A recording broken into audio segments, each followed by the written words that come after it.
Hello everyone, మనం indicator ఏం చెప్తుందనే concept తోటి అయితే డైలీ వీడియో చేయడం జరుగుతుంది. మన వ్యూ అనేది నిఫ్టీ బ్యాంక్ నిఫ్టీ ఇండియాలో మన వ్యూ ఉంటుంది. ప్రతి ఇండికేటర్స్ గురించి అయితే మనం తెలుసుకుంటున్నాం. ఇక్కడ ప్రీవియస్ వీడియోలో మనమైతే VWMA ఇండికేటర్ గురించి తెలుసుకోవడం జరిగింది. ఇక్కడ మళ్ళీ ఒకసారి దీని గురించి అయితే ఇక్కడ దీనికి ఈ ఇండికేటర్స్కి బిలో ఉంటే పిఈ సైడ్ అంటే దీనికి ఎప్పుడు మాత్రం దీన్ని స్టాప్ లాస్ పెట్టుకునే మాత్రం ట్రేడింగ్ అయితే చేయాలి. ఇక్కడ ఎప్పుడైతే మనకు క్లోజ్ అవుతుందో మళ్ళీ డ్రాప్ అవడానికి మాత్రం ఛాన్స్ చేస్తుంది. దీనికి ఎబో ఉంటే మాత్రం కాల్ సైడే స్ట్రాంగ్గా ఉంటుంది. మీరు ఎప్పుడైనా చూడండి, ఎక్కడైనా చూడండి, దీన్ని బేస్ చేసుకుని మాత్రం ట్రేడింగ్ చేయాలి. కాకపోతే దీని గురించి అయితే మీరు ఏం చేయాలి, అట్లీస్ట్ మీరు అనేది ఒక 6 months పేపర్ ట్రేడ్ చేసిన తర్వాత ఫర్దర్గా మాత్రం పొజిషన్స్ మాత్రం తీసుకోండి. ఎందుకంటే ఇది అనేది ఒక రిస్క్ రివార్డ్ తోటి అయితే ట్రేడింగ్ అయితే చేయాలి. ఏదైనా మీకు కావాల్సింది ఏంటంటే paper trading. At least 6 months beginners ఉంటే వాళ్ళు 6 months పేపర్ ట్రేడ్ చేసిన తర్వాత ఫర్దర్గా మీరు పొజిషన్స్ మాత్రం తీసుకోండి.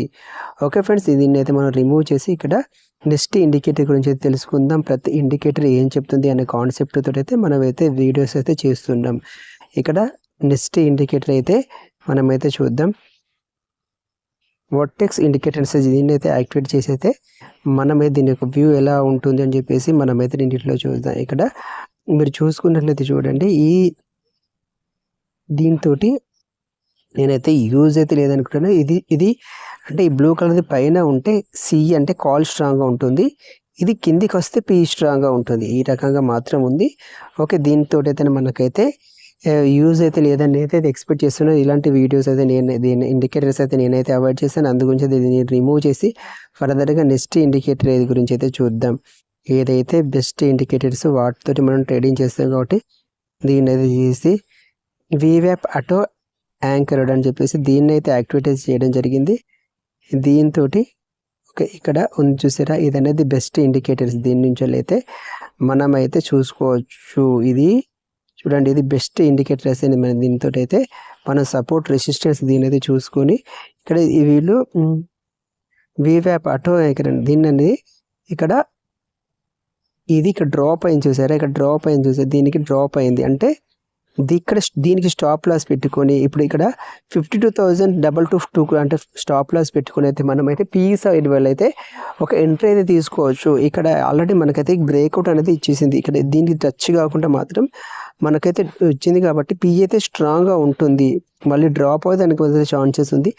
ఇక్కడ 52,222,442కు మనం ఒక స్టాప్ లాస్ పెట్టుకుని అయితే ట్రేడింగ్ అయితే చేయొచ్చు. ఎప్పుడైతే దీనికి పైన ఉంటుందో మళ్ళీ కాల్ అయితే అంతవరకు అయితే పిఏ స్ట్రాంగ్గా ఉంటుంది. ఈ రకంగా మాత్రం మనం చూసుకోవచ్చు. ఇది ఇండికేటర్ అయితే ఈ రకం వర్క్ చేస్తుంది. ఇది అనేది బెటర్ ఇండికేషన్స్. దీని అనేది మనం చూసుకుంటే మాత్రం ఈ రకంగా మాత్రం ఉంది. ఈరోజు సెన్సెక్స్ ఎక్స్పైరీ కూడా ఉంటుంది కాబట్టి మనం ఒకసారి సెన్సెక్స్లో కూడా మాత్రం దీనికి ఇండికేటర్ గురించి అయితే చూసి మాత్రం ఫర్దర్గా మాత్రం మనం వీడియో అయితే క్లోజ్ అయితే చేద్దాం.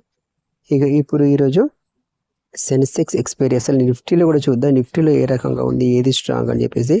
ఓకే, దీంట్లో అయితే మేజర్గా పీ స్ట్రాంగ్ అని చెప్పేసి ఇక్కడ ఫుల్గా మనకు ఇక్కడ స్టాప్ లాస్ పెట్టుకొని 24,745 రేంజ్లో మనం స్టాప్ లాస్ పెట్టుకొని మాత్రం పీ సైడ్ ఎంట్రీ అయితే తీసుకోవచ్చు. డ్రాప్ అవడానికి మాత్రం ఛాన్సెస్ ఉంది దీనికైతే. ఓకే, ఫర్దర్గా మాత్రం మీరు చూసుకోండి. ఒక 6 months అట్లీస్ట్ దేనిలో మీరు పేపర్ ట్రేడ్ చేసిన తర్వాత ఫర్దర్గా మీరు పొజిషన్స్ మాత్రం తీసుకోండి. ఎవరైతే బిగినర్స్ ఉన్నో డైరెక్ట్ మాత్రం ట్రేడింగ్ మాత్రం చేయకండి. ఎందుకంటే 90% ట్రేడర్స్ అనేది ట్రేడింగ్లో లాస్ అయితే అవుతున్నారు. ఆ 10%లో మీరు ఉంటారా ఉండరా అనేది మీ యొక్క స్ట్రెంగ్త్ని బట్టి ఉంటుంది. మీరైతే ఫస్ట్ ప్రిపేర్ అయిన తర్వాతనే మీరు ఫర్దర్గా పొజిషన్ మాత్రం తీసుకోండి. ఓకే, దీనికి అయితే నెక్స్ట్ మనమైతే ఇప్పుడు ఈరోజు సెన్సెక్స్ ఎక్స్పైరీ కాబట్టి సెన్సెక్స్లో కూడా మనతో చూద్దాం. సెన్సెక్స్ ఏ రకంగా ఉంటుంది ఏంటి అని చెప్పేసి, ఏది స్ట్రాంగ్ అని. ఇక్కడ ఇండికేషన్స్ మాత్రం సెన్సెక్స్లో మాత్రం యాక్టివేట్ అయితే అవ్వలేదు. ఈ సెన్సెక్స్లో అయితే కొన్ని ఇండికేటర్స్ మాత్రం వర్క్ అయితే చేయటం లేదు. మిగతా అన్నిటిలో చేసినా కూడా చూడండి ప్రతి దాంట్లో. ఇప్పుడు మిడ్ క్యాప్లో మనం చూద్దాం. మిడ్ క్యాప్లో యాక్టివేట్ అయిందో కాలేదు. ఓన్లీ నిఫ్టీ బ్యాంక్ నిఫ్టీలో మాత్రం అన్ని ఇండికేటర్స్ మాత్రం అంట్లో పని చేయట్లేదు. ఈ రకంగా మాత్రం ఉంది. దీంట్లో ఓన్లీ నిఫ్టీ బ్యాంక్ నిఫ్టీలో మాత్రం ఇండికేటర్స్ పనిచేస్తున్నాయి. కొన్నిట్లో మాత్రం అన్ని ఇండికేటర్స్ అన్ని దాంట్లో పనిచేయడం లేదు. దీన్ని బట్టి చూస్తుంటే మీరు ఏదో ట్రేడింగ్ అనేది చేసేదే ఫస్ట్ ఆఫ్ ఆల్ మీరు ఎవరైతే ఉన్నారో ఈ నిఫ్టీ బ్యాంక్ నిఫ్టీలో మాత్రం మీరు ట్రేడింగ్ అనేది చేయండి. మిగతా అన్నింటినీ కూడా మీరు అవాయిడ్ చేస్తేనే బెటర్. ఎందుకంటే మీరు ప్రతి దాన్ని ఎక్స్పైరీ పట్టుకొని మీరు ట్రేడ్ చేద్దాం అనుకుంటే మాత్రం లాస్ అవ్వడానికి మాత్రం ఛాన్సెస్ ఉంటుంది. మీకు ప్రాఫిట్ వస్తుంది కాబట్టి మీరు వచ్చిన ప్రాఫిట్ ఏదైతే ఎప్పుడైతే మనం ఈ ఎక్స్పైరీని పట్టుకొని మనం ట్రేడింగ్ చేస్తారో లాస్ అనేది ఇక్కడ ఆ విధంగానే ఉంటుంది. మనకు వచ్చిన లాస్ కూడా ఒక్కసారి ఎక్స్పైరీ అనేది అది కంప్లీట్గా మన ప్రాఫిట్ అనేది ఒక మంత్లో వచ్చిన ప్రాఫిట్ని ఒక్క రోజు సరిపోతుంది మన లాస్ కావడానికి. అందుగురించి చాలా కేర్ఫుల్గా మాత్రం ట్రేడింగ్ అయితే చేయండి. ఓకే ఫ్రెండ్స్, మరో వీడియోతో మళ్ళీ కలుసుకుందాం. Thank you for watching. జై హింద్.